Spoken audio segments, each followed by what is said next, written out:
When you are struggling, when you are suffering, when something's gone wrong in your life, it is a blessing of Allah. The first port of call is that you change your life in a positive way by connecting with Allah more than you have been. If your problem did not prod you to getting up at night when everyone was asleep to cry to Allah, then it's not yet a problem. It's not yet a problem. Allah will squeeze you further. Do you know why? He loves you. He wants you to do something. He wants to invite you to an act of worship that is fulfilled by invite only.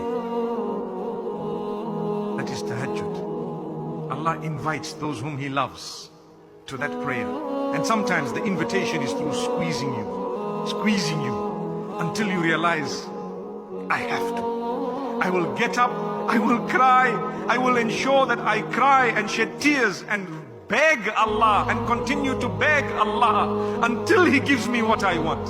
And I promise you, Allah is all hearing.